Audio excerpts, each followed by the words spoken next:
Hi, I'm Espen Kraft, and I'm in Norway right now, and it's a beautiful spring day. I'm here to tell you about the Yamaha RX11 drum machine from 1984. It's the Erasure drum machine, and today I'm going to tell you why.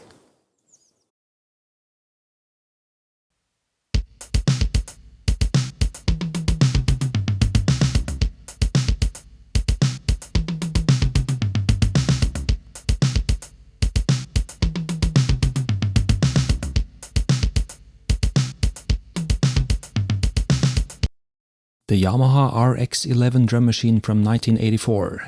This is the drum machine Erasure used for their first live gigs after their debut album Wonderland. And we have the 8x2 rows of drum pad buttons. We have some instrument level, accent button, pan and accent level buttons. We have some other buttons as well for choosing between patterns and songs. We have a row of purple named buttons for choosing MIDI in-out settings, instrument settings. We have individual outs in the back. We have a slot for a cartridge so we can save patterns and songs. And we have those sliders to choose between data entry, tempo and volume. We also have a stop and a start button. And let's listen to some of the sounds. Kick drum. We have two kick drum buttons. They sound the same here now, but I'll show you how you can change between different sounds within the same group. Snares, two snares.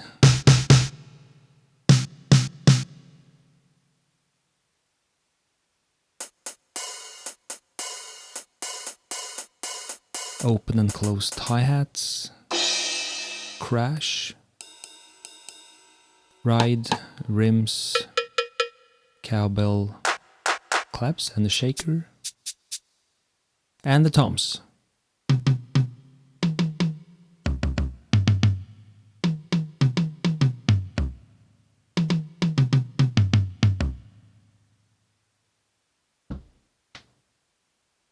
And we have a pan button. Let's have a look at that first.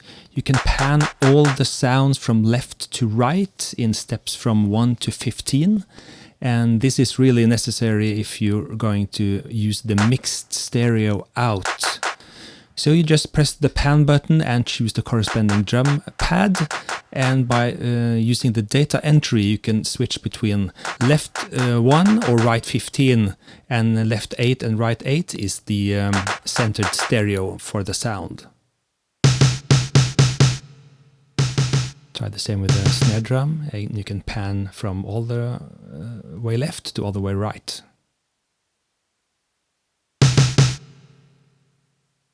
And we have an instrument level button that'll just mix the different sounds, drum sounds, in accordance to the stereo outs or the individual outs. And we have the accent button. When you're programming some hi-hat, for instance, you can choose the appropriate level for the accent, and I've set it all the way up, the highest volume. And as you can hear, by pressing the green accent button, the hi-hat sound much louder than without the accent button pressed, and that's to your advantage when you're going to program a pattern, which we'll take a look at in a minute. Another cool thing about the RX11 is the possibility to use more than two kick drums. By choosing function and instrument change, you can page up and down between more kick drums.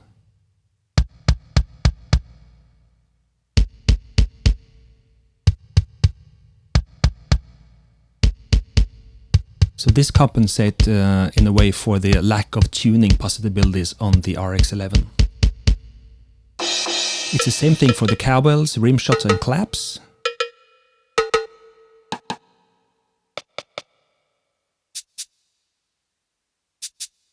And also the snare drums has several tuned snare drums and different snare drums.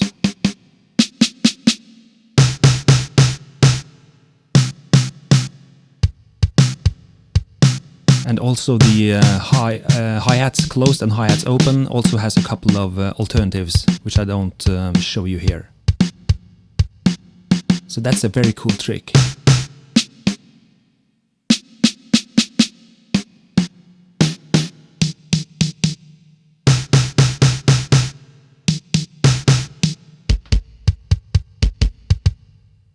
The RX11 can sound very punchy. It's very heavy in the bottom if you wanted to, and it can also be very light, so it's a very versatile drum machine.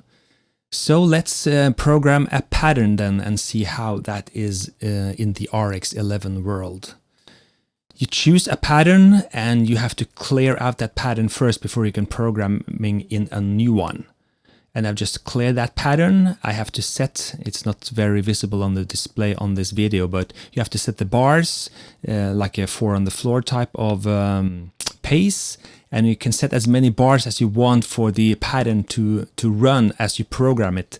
The TR626 cannot do that. You can only program 1 bar on the TR626, but here you can program as many bars as you want in the pattern. So I've set it to 2 bars. And I'm just gonna press start and you hear the metronome, and now I can just play along, and it's already been quantized to 16ths, as that's how I set it up in the quantize menu. I won't show you that here either, just refer to the manual for that.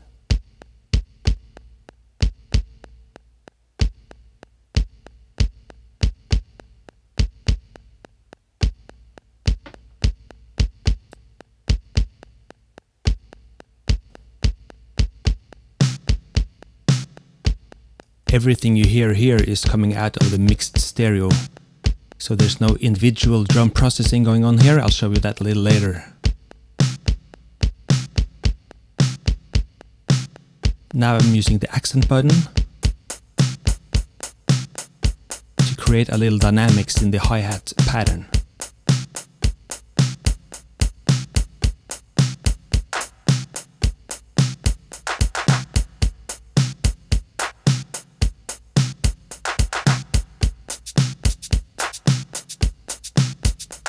Pan the shaker a little bit and the claps.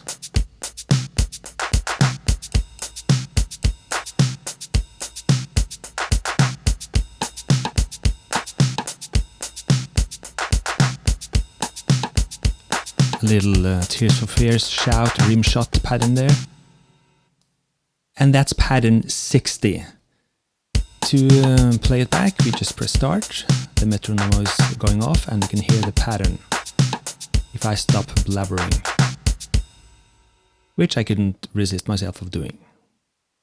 But you'll hear the pattern more later when we combine the 2 patterns into a song. So we're going into pattern 61 now and program something there a little different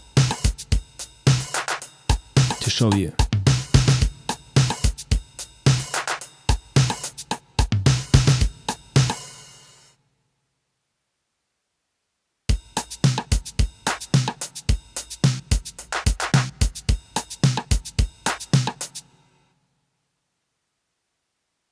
So let's press 6 and 1 and clear out what's in pattern 61, so we can programming something new into that pattern. Same as before, we choose bars. I'll use 2 bars again in this pattern, and let's do it.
So now we have pattern 60 and pattern 61.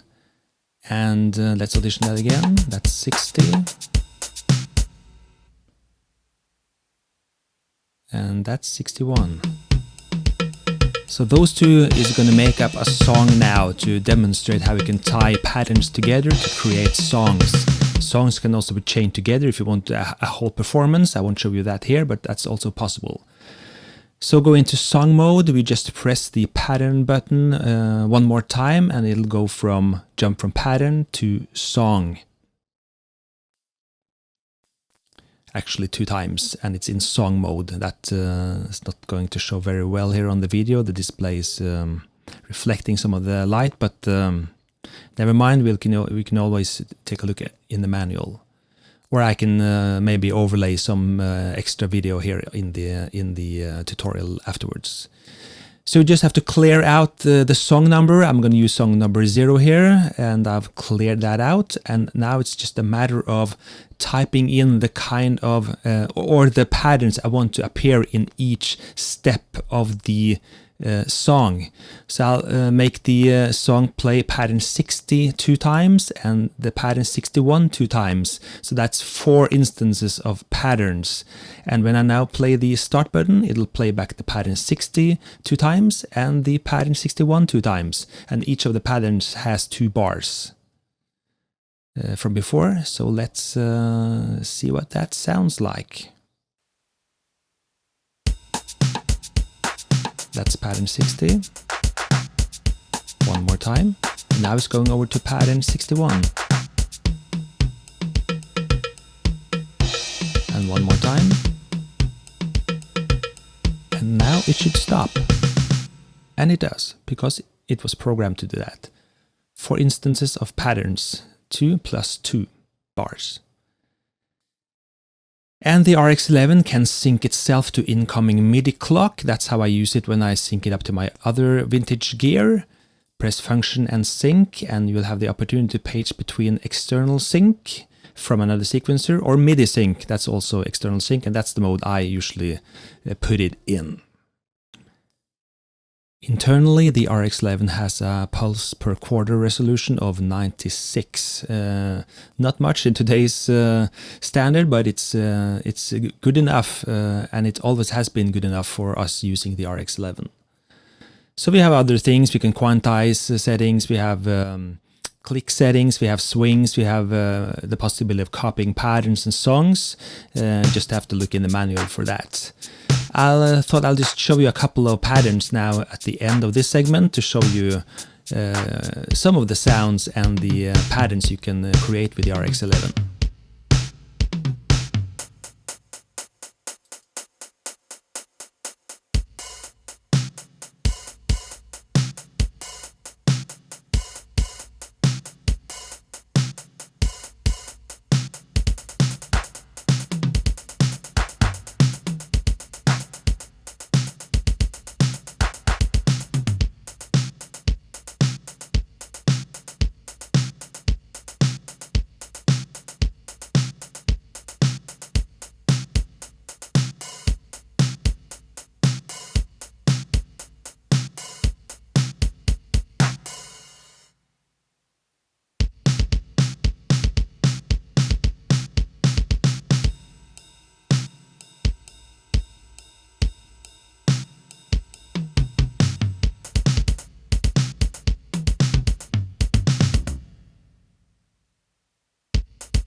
And while you watch this couple of last patterns, I'm going to rewire the RX11, so I'm going to use the individual outputs now and do some processing on the individual drum sounds. And while I'm doing that, I'm going to control the Korg W8000 sequencer and show you how it can sound together with another synth, or sound together with a synth, and some different kinds of usage.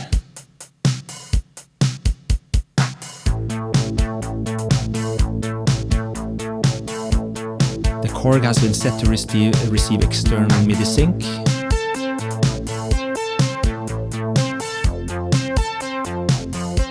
So the RX11 controls the arpeggiating sound of the W8000 from Korg.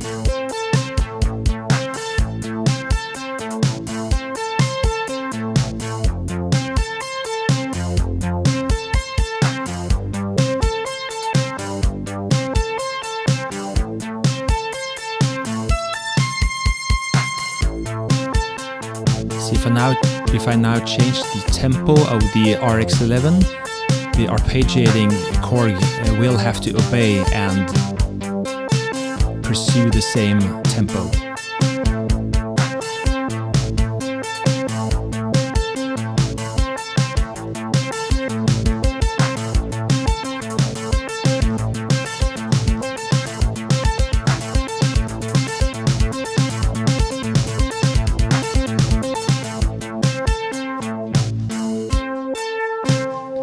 If you rewind the video, you can see that the blinking LED light of the W8000 stopped blinking when the tempo went too fast. It couldn't keep up really.